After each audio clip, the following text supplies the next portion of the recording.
હુમલો થયો અને રસ્તો પકડી આપવામાં આવ્યો તો મામલો શું છે આરોપી કોણ છે અને કેટલું રસ છે?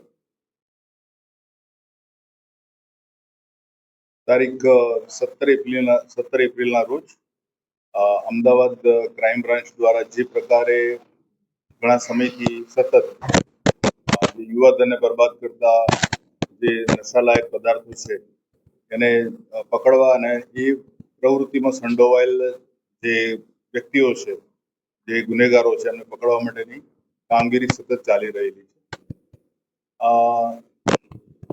Joint police commissioner Shri crime branch તથા નાયબ પોલીસ કમિશનર શ્રી ક્રાઇમ બ્રાન્ચની સૂચના મુજબ અલગ અલગ ટીમો અલગ અલગ દિવસોએ અલગ અલગ સ્થળોએ આ પ્રકારે એક પ્રકારનું સતત પેટ્રોલિંગ અને સતર્કતા રાખી રહેલા હતા. એમાં જે ક્રાઇમ બ્રાન્ચની ટીમ જે છે એ ટીમ જ્યારે ભાટ ગામમાં એમને જે પેટ્રોલિંગમાં હતા એ વખતે એક સ્વિફ્ટ ડિઝાયર ગાડી અને એક બુલેટ મોટરસાયકલ ઉપર કુલ 4 માણસો જે રીતે વાતચીત કરી રહ્યા હતા. તો સ્વાભાવિક છે કે પોલીસ અને તપાસે અને તપાસમાં જ્યારે નજીક ગયા ત્યારે અંદર જે બેઠેલો વ્યક્તિ હતો એણે જોરથી બૂમ પાડી કે પોલીસ છે અને તરત જ એમણે ગાડી ભગાવી. આ જે ગાડી ઉભેલી ગાડી જ્યારે ભગાવી એમણે ત્યારે જે ત્યાં આ પેટ્રોલિંગમાં હતા ક્રાઇમ બ્રાન્ચના પીએસઆઈ શર્મા તથા એમની સાથેના પોલીસ કોન્સ્ટેબલ રમેશ, આ બંને જણાએ ગાડી રોકવાનો પ્રયત્ન કર્યો. એમાં જે રમેશ છે ગાડીના આગળના ભાગે હતો એટલે એ ગાડીના ધક્કાથી ઉછળાઈને પડ્યો. ગાડી પકડી રાખી એટલે થોડો ઘસડાયો છે, એને માથે પણ ઈજા થયેલી છે. આ વખતે જે પીએસઆઈ શર્મા છે એમણે હિંમત રાખી અને કારનો દરવાજો ખોલી જે વાહન ચાલક હતો એને પકડી લીધો. એ પકડીને જ્યારે એને બહાર કાઢતા હતા અચાનક જ એણે ગાડીમાં રાખેલો એનો જે ખુરકી આકારનો જે છરો હતો એ લઈને એણે પીએસઆઈ શ્રી શર્મા ઉપર હુમલો કર્યો. એમણે સ્વ બચાવમાં હાથ આગળ કર્યા તો એમના હાથમાં ગંભીર ઈજાઓ થયેલી છે. સાથળના ભાગે પણ ઈજા થયેલી છે. એ જ રીતે રમેશને પણ હાથના ભાગે અને માથાના ભાગે ઈજાઓ થયેલી છે. આ જે ટીમ હતી કુલ 5 લોકોની હતી. એક પીએસઆઈ અને 4 માણસો હતા. ખાનગી વાહન અને મોટરસાયકલ ઉપર આ પેટ્રોલિંગ ચાલી રહ્યું હતું. આ વખતે જે બુલેટ મોટરસાયકલ પરના જે 2 માણસો હતા એમને બાકીના માણસોએ પકડી લીધેલા, પણ ડ્રાઈવરની સીટમાં બાજુમાં બેઠેલો જે માણસ હતો એ ભાગ્યો એટલે આ ટીમ પૈકીના એક પોલીસ જે કોન્સ્ટેબલ છે એની પાછળ દોડી ગયેલા.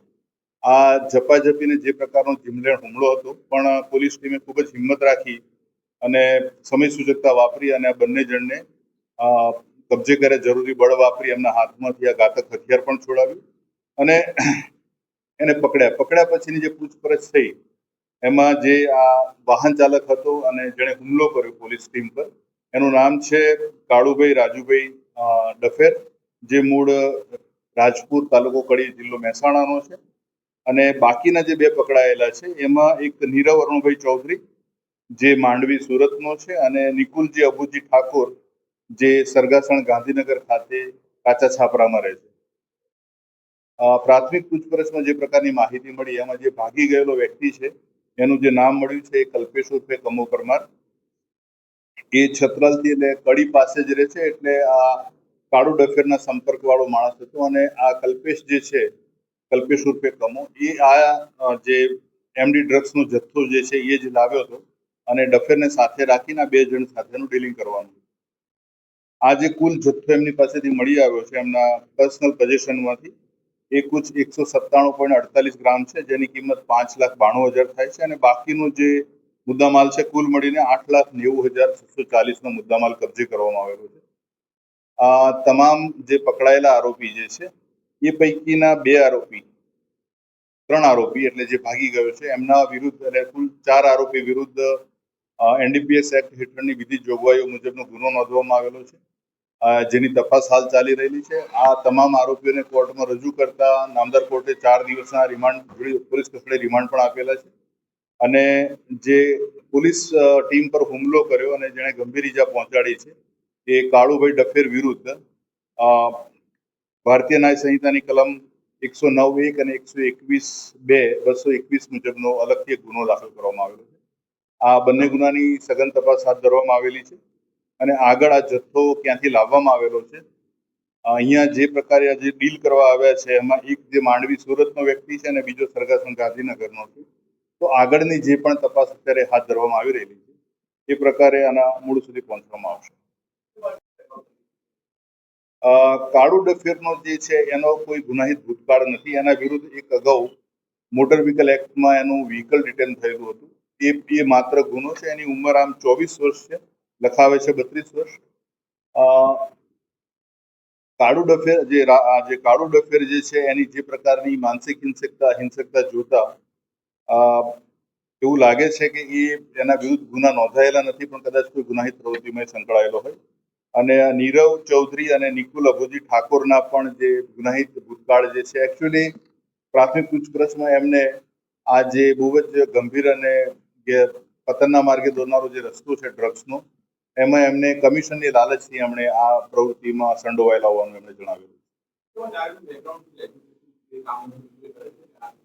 આ ત્રણેય જે અત્યારે હાલ અમારી પોલીસ કસ્ટડીમાં છે એ લોકો ખાસ બહુ અભ્યાસ ધરાવતા નથી. 12 સુધીનો અભ્યાસ કરેલો છે અને છૂટક જ્યાં મળે ત્યાં નાની મોટું કામ કરે છે.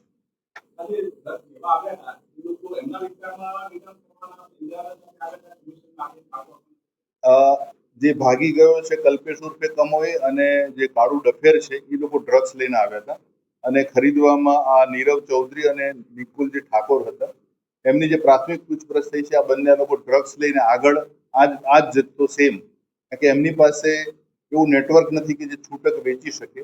એટલે એ લોકો એવા જ વ્યક્તિની એમનું કહેવું છે કે અમે શોધી અને પછી અમારું જે પણ નફો થાય એમાંથી એ અમે રાખી લઈને વેચી દેવાના હતા.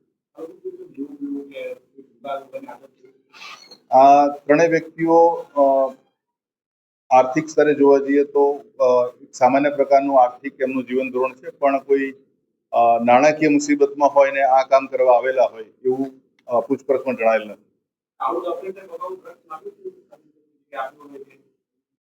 હાલ ગુનાની તપાસ ચાલી રહેલી છે, એટલે આ મુદ્દામાલ એમને ક્યાંથી આવ્યો, કેવી રીતે એમણે મેળવ્યો અને આગળની જે પણ આખી જે વેબ છે આખું એની તપાસ હાથ ધરવામાં જે પ્રકારે બંને અમારા પીએસઆઈ શ્રી શર્મા તથા પોલીસ કોન્સ્ટેબલ રમેશને જે પ્રકારે ઈજાઓ થયેલી છે, હાલ પરિસ્થિતિ સાચી છે, પણ એમને ઈજાની જે અસર છે એ વધારે છે. હથેળીમાં 6 ટાંકા આવેલા છે અને હાલ એ સારવાર એટલે આરામમાં છે, રેસ્ટ ઉપર છે.